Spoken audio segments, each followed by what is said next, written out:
Assalamualaikum warahmatullahi wabarakatuh.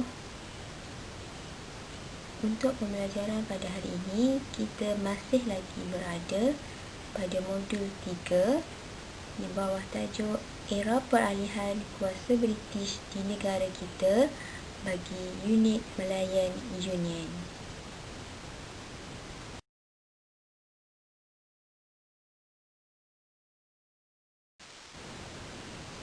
Okey, jika kita ingat kembali apa yang kita telah pelajari sebelum ini, iaitu mengenai British Military Administration dan seterusnya mengenai Malayan Union yang mengandungi latar belakang dan juga ciri-ciri Malayan Union.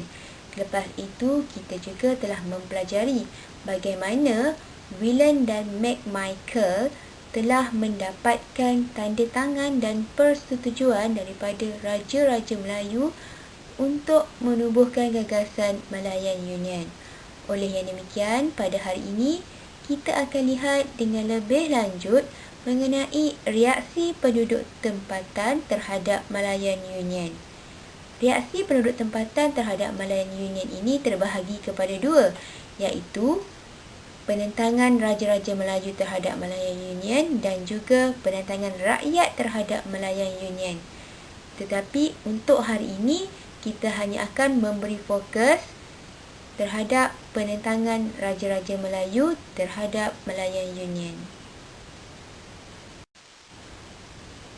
Setelah berjaya memaksa Raja-Raja Melayu menurunkan tanda tangan, British telah mengisytiharkan Malayan Union pada 1 April 1946. Penubuhan Malayan Union telah mendapat tentangan daripada Raja-Raja Melayu, orang Melayu dan bekas pegawai British yang pernah berkhidmat di Tanah Melayu. Walau bagaimanapun, terdapat beberapa kumpulan yang menyokong akan penubuhan gagasan Malayan Union, iaitu mereka yang terdiri daripada orang dagang, Parti Kebangsaan Melayu Malaya PKMM, anggota Pemuda Insaf API, Angkatan Wanita Sedar Awas dan Barisan Tani Malaya yang juga dikenali sebagai Batas. Terdapat beberapa faktor yang menyebabkan berlakunya penentangan Raja-Raja Melayu terhadap Malayan Union.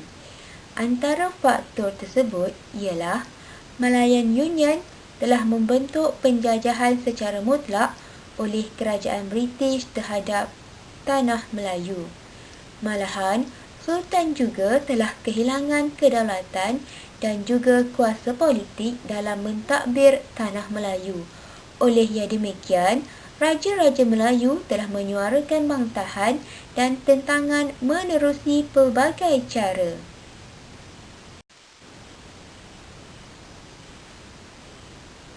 Di sini dapat dilihat ada 5 cara bantahan yang telah dilakukan oleh Raja-Raja Melayu bagi menentang penubuhan gagasan Malayan Union. Yang pertama, membawa kes Malayan Union ke Mahkamah Tinggi England. Yang kedua, menghantar surat bantahan ke London. Yang ketiga, menyokong Kongres Melayu. Yang keempat, Pemaisuri Perak memimpin gerakan menentang Malayan Union. Dan yang kelima, memulaukan upacara pelantikan Gubernur Malayan Union. Mari kita lihat cara bantahan Raja-Raja Melayu yang pertama, iaitu membawa kes Malayan Union ke Mahkamah Tinggi England. Keputusan untuk membawa kes Malayan Union ke Mahkamah Tinggi England diambil menerusi persidangan Raja-Raja Melayu yang telah dilakukan di Istana Iskandariah, Kuala Kansar, yang mana telah memutuskan untuk mengemukakan bantahan.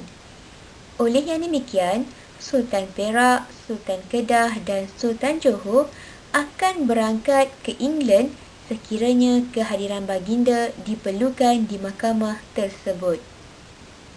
Keputusan ini diambil kerana McMichael mendapatkan persetujuan daripada Raja-Raja Melayu dengan cara yang tidak sah.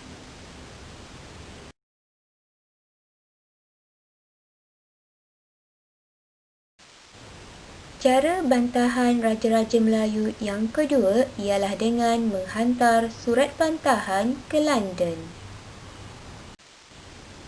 Sultan Kedah, Perak dan Johor telah mengutuskan surat bantahan kepada George Henry Hall dengan mendakwa baginda diperdaya oleh McMichael untuk mendapatkan persetujuan secara paksaan terhadap penubuhan gagasan Malayan Union. Sultan telah diugut untuk menurunkan tanda tangan tanpa menyedari akibatnya. Oleh yang demikian, Raja-Raja Melayu telah memohon British untuk memansuhkan persetujuan tersebut. Tuanku Said Putera Jamalulai telah mengirimkan telegram kepada kerajaan British di London kerana beliau tidak berpeluang untuk mendapatkan nasihat daripada pembesar negeri sebelum memberikan persetujuan terhadap penubuhan gagasan Malayan Union. Cara bantahan Raja-Raja Melayu yang ketiga ialah dengan menyokong Kongres Melayu. Raja-Raja Melayu telah memberikan sokongan terhadap Kongres Melayu yang diadakan bertujuan untuk menunjukkan kesungguhan orang Melayu menolak penubuhan Malayan Union.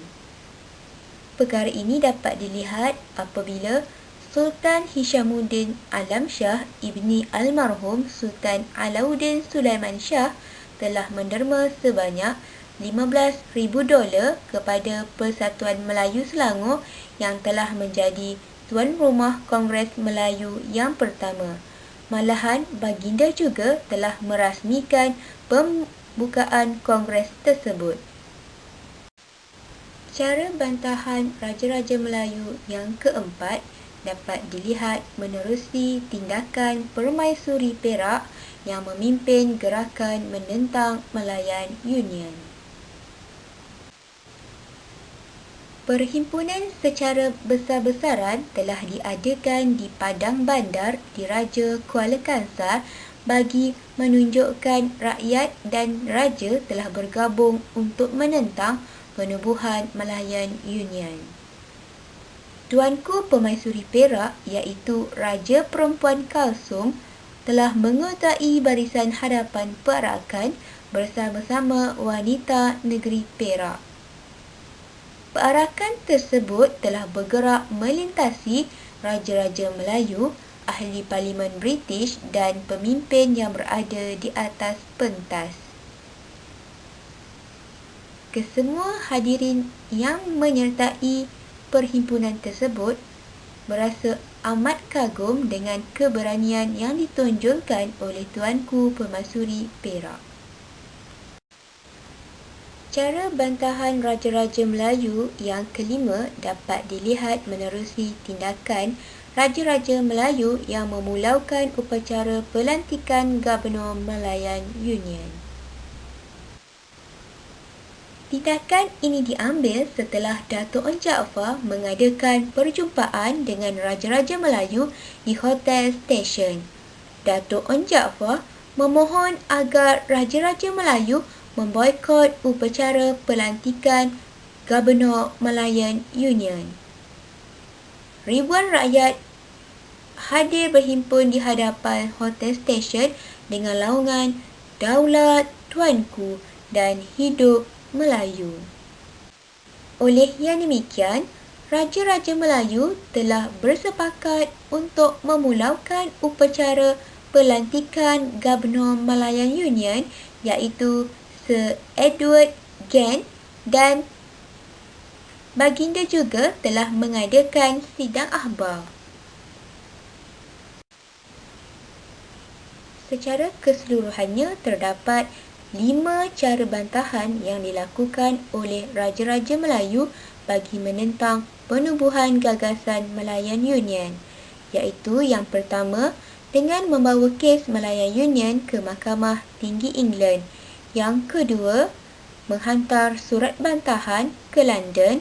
Yang ketiga, menyokong Kongres Melayu. Yang keempat, menerusi peranan Pemaisuri Perak yang telah memimpin gerakan menentang Malayan Union. Dan yang terakhir sekali, memulaukan upacara pelantikan Gubernur Malayan Union. Berdasarkan pembelajaran kita pada hari ini, terdapat nilai yang boleh kita hayati dan juga praktikkan. Kita haruslah mencontohi sikap pemimpin yang mana sanggup berkorban demi kepentingan bangsa dan juga tanah air. Walaupun menghadapi pelbagai halangan daripada pihak British, mereka tetap bersedia untuk mempertahankan kedaulatan negara.